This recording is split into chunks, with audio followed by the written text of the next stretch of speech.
गुरुग्राम के सेक्टर 40 के सिलोखरा इलाके में रहने वाली एक 14 वर्षीय लड़की की उसके पड़ोसी ने गला रेतकर हत्या कर दी। इसके बाद शव को अपने घर में छिपाकर आरोपी फरार हो गया।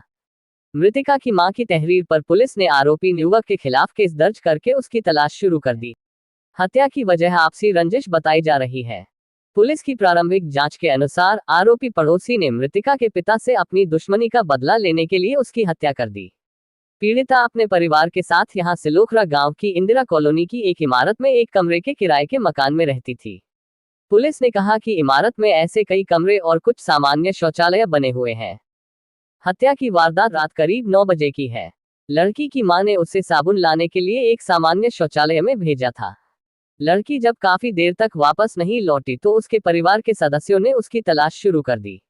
उसके पिता ने हत्या के आरोपी को उसके कमरे के बाहर खड़ा देखा तो उससे अपनी बेटी के बारे में पूछा। इस आरोपी ने कहा कि वह खाना खरीदने के लिए बाहर गई है, लेकिन पीड़िता के पिता को उसकी हरकत से संदेह हुआ और उसने आरोपी से अपना कमरा खोलने के लिए कहा, लेकिन उसने अनुमति नहीं दी। इसके बाद उसने जबरन उसका दरवाजा खोला तो कमरे में कंबल में लिपटी अपनी बेटी का खून से लथपथ शव पाया। इसी बीच आरोपी फरार हो गया। इसके बाद पीड़िता के पिता ने पुलिस को सूचना दी। इसके बाद मौके पर पहुंची पुलिस ने शव को कब्जे में लेकर पोस्टमार्टम के लिए भेज दिया। आरोपी ने शव को छिपाने से पहले कथित तौर पर धारदार हथियार से लड़की का गला काट दिया था। उसने शरीर पर भी चाकू से कई वार किए थे। इसके बाद खून से लथपथ अवस्था में कंबल में लपेट दिया था।